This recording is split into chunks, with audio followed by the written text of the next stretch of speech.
This is The Rounds Table.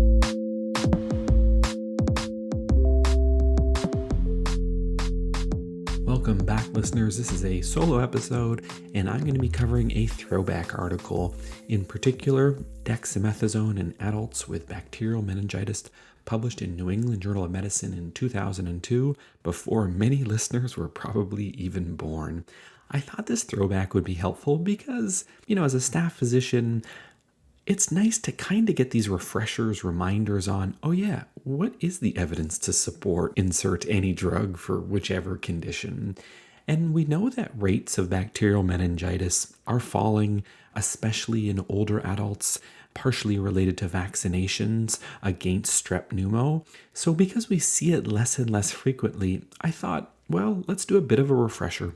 So to set the stage, we're actually going to spend the next couple of minutes just describing the background and workup of meningitis.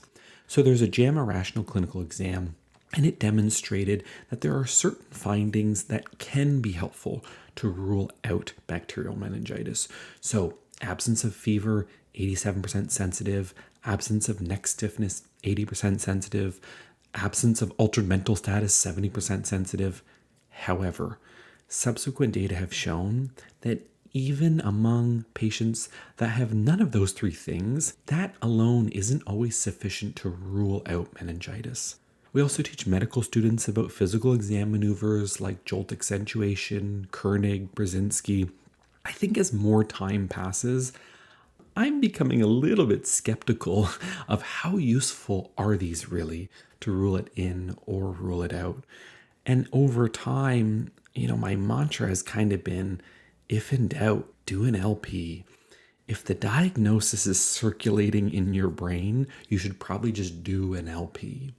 And that sort of leads us into some of the workup. So important labs to send off on patients that you're worried about bacterial meningitis: CBC, electrolytes, serum protein, and serum glucose, so that you can compare that to what you find in your LP. Creatinine, blood culture, an important pearl that almost half of patients will have a positive blood culture when they have bacterial meningitis. INR and PTT, these are not sensitive. These are not specific for bleeding disorder. So I would argue you don't need those before you do an LP. They can be helpful, of course, if the patient's on a DOAC or warfarin, for example. Not all patients require a CT of the head, but a few general rules. If the patient is immunocompromised, get a CT head before you do an LP. If there's a focal neurologic deficit, if there's signs of increased intracranial pressure, if the patient's over the age of 60, all of those are pretty good reasons to do a CT head before an LP.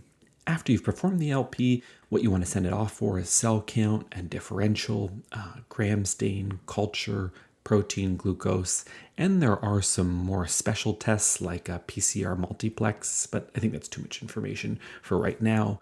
Quick refresher, what are some big ticket contraindications for an LP? So if the CT head shows increased intracranial pressure, if the patient has a local infection at the puncture site, or if there's significant coagulopathy. Another quick reminder, the top three causes of bacterial meningitis are strep pneumo, Neisseria meningitidis, and Haemophilus influenza. A couple other pearls. Distinguishing encephalitis, which is a viral infection of the brain parenchyma, as opposed to meningitis, is really challenging, without getting an LP. But some of the features that might make you think, this might be an encephalitis, if there's like a bizarre behavior, being a feature of the history, and usually you need to make sure you're getting some collateral. But the take-home point is that it's challenging to distinguish encephalitis from meningitis without an LP. How do you interpret the findings of an LP?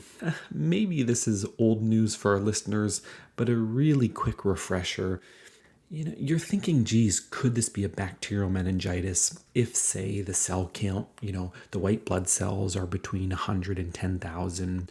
Usually the differential is predominantly neutrophils. Glucose tends to be low, less than 2.5 millimoles per liter in Canadian units, and protein typically 1 to 10 grams per liter. Contrast that with, say, like an aseptic meningitis. Typically the white blood cell count is below 300, often below 100. The differential is predominantly lymphocytes. Glucose is normal, 2.5 to 4.4, and protein ranging from 0.5 to 1. The basics of management, again, this is all refresher, but don't forget to put the patient on droplet precautions, and you're going to tailor that based on your LP findings. If you're suspecting bacterial meningitis, dexamethasone 10 milligrams IV Q6H, and very shortly we will then change gears and remind the listeners of the trial that informed this decision. The typical culprit organisms, as mentioned, that you'll see, strep pneumo, Neisseria meningitidis, Haemophilus influenza, all of those are going to be covered by ceftriaxone 2 grams IV twice a day. The exception is for strep pneumo. There is rising rates of resistance against penicillin and against ceftriaxone. So if you live in the US, for example, you're going to be adding vancomycin because of that. It's a misconception that we add vancomycin to cover for Staph aureus. No. You're adding vancomycin if you have a reason to suspect or you live in an area where there's resistance to strep pneumo. And then other times you might add ampicillin, and that's IV 2 grams Q4H. That's to cover for listeria. And you might be worried about listeria if your patient is over the age of 50 or if they're immunocompromised. If the patient had recent neurosurgery, it's a whole other ball game in terms of what you're going to be covering. Gram negatives are much more likely. You typically want to give a drug like ceftazidime, 2 grams IV Q8H, and often adding vancomycin. And then in the scenario where everything is screaming, this is probably like a viral meningitis, and maybe your HSV came back positive from your LP, then the treatment often is acyclovir, 10 milligrams per kilogram Q8H. All right, so now let's go to this clinical trial. Again, it was the dexamethasone in adults with bacterial meningitis, published in the New England Journal of Medicine in 2002. So it was kind of fun, if, reading papers is kind of fun to you, to read this paper. So, the backdrop as they set it up is that mortality and morbidity rates are high among adults with acute bacterial meningitis, especially pneumococcal meningitis. And it turns out that before 2002, there was lots of animal studies that suggested steroids might be helpful in this scenario.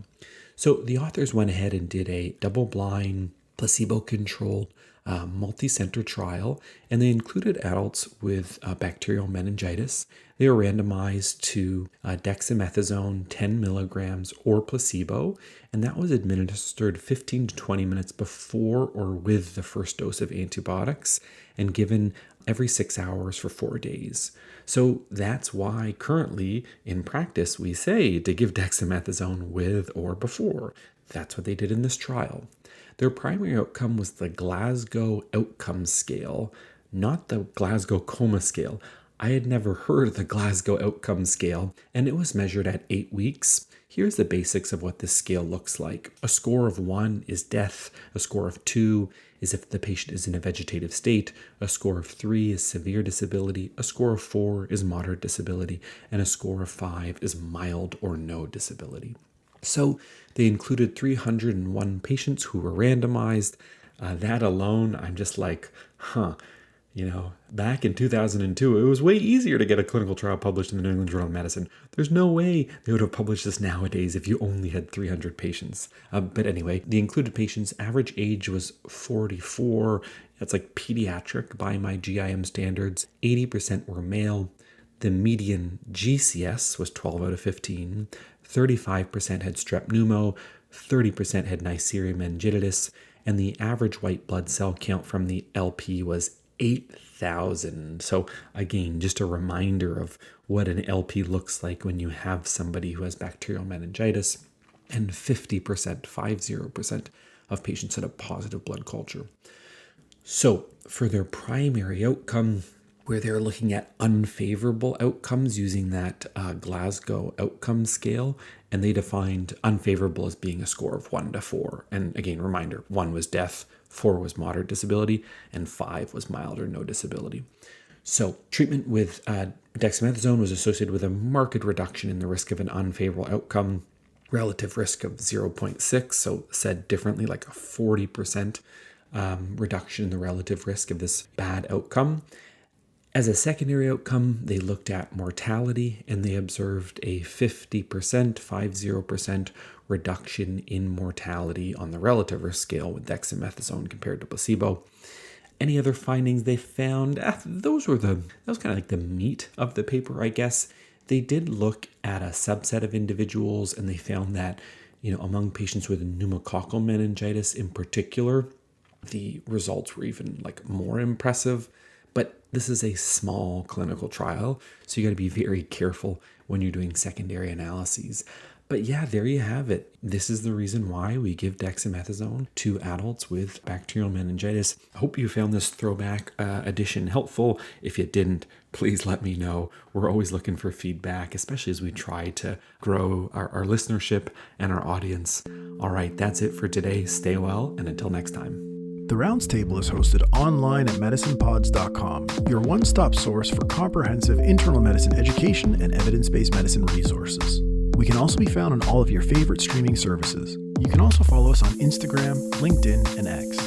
And special thanks to our audio editor, Tamara Van Bakel.